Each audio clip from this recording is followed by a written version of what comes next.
Given all this, Sai, if I were to look at, probably you're doing this till say grade three, grade four, and I come to grade 10, and I start moving into college, and how do I ensure that I'm ready for, say, college, or uh, say, uh, you know, uh, say for my masters? Because there, you have to somehow merge yourself to that type of education. So, how do I, if you ask me, charter my path towards that? Because that's the maybe that's not the end goal, but that's probably what you're really saying is that's not the end goal, because that's really not what you may want to do. But assuming that I want to do that, you've got a new education policy. There is an open school which is there. So how do you really bring all of that together to ensure that you're able to take these kids and make them successful in a world of assessment, when you start realizing that now that they have started learning so beautifully, they're able to beat the kids who actually have learned by templates, and they are actually doing better than them. So, do you think that's the path that could be taken maybe in the next 5 years using this model? Absolutely. I think that there will be a fraction or a significant fraction of the kids who go through this who will want to go down conventional paths. They want to become doctors or engineers, and then you'll have to have these assessments.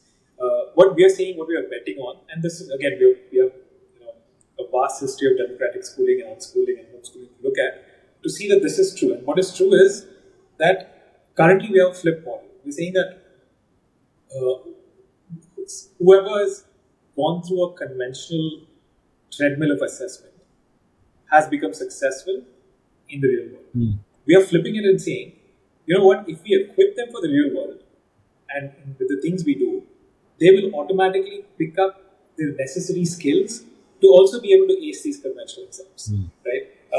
And speaking of flawed systems, I think as adults we all know that we have to live with flawed systems, right? We have to work with it, right? We all have to pay our taxes, and the taxes, and we all have our issues with that, but we still learn to navigate that.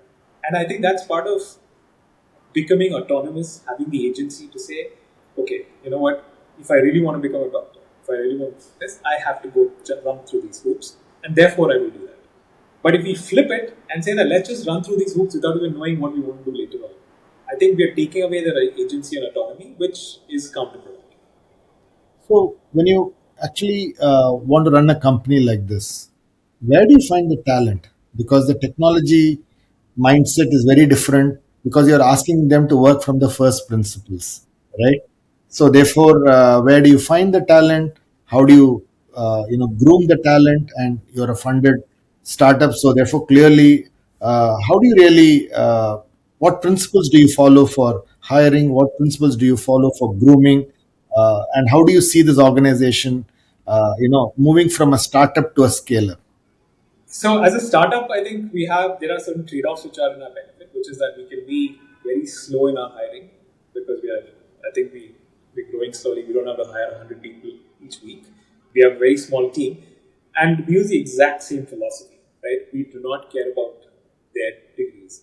In fact, that is something we state upfront.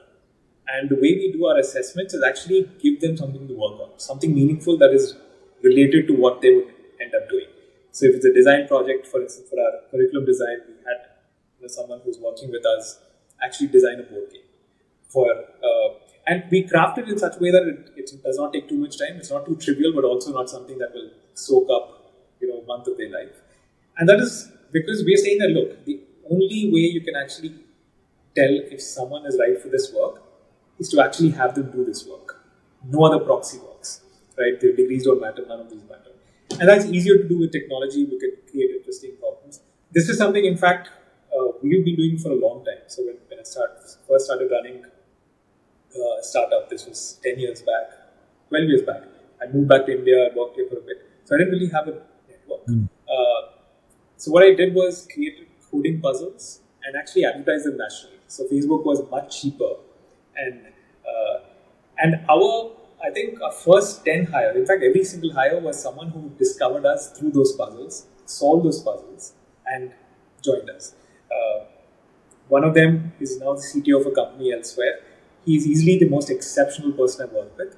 He had, I think he failed out of college. He not even completed his degree. He worked for a couple of weeks, I think, at Infosys, and he felt like it was sucking the soul out of his life when he saw our ad, and he immediately applied and cracked that, and he joined us.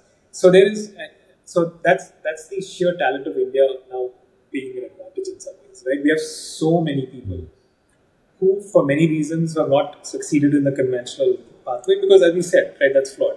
So even now, among our colleagues, so we have someone who is, I think, has 20. I forget the term what that is. Basically, he's failed 20 subjects. He's tried to take them again, but an exceptional talent when it comes to the work, right? And for us, it's about hiring for this work, and not based on what they've done.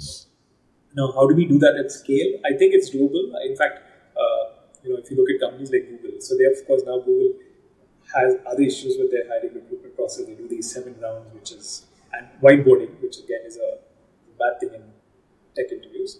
But a lot of them will innovate in different ways. And typically all of it comes along with this, right?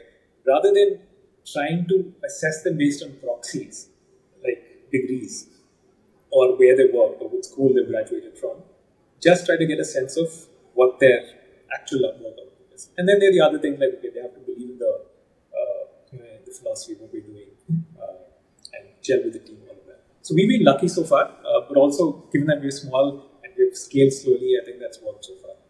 But yeah, so as we go along, we'll have to figure out how we innovate and create larger scale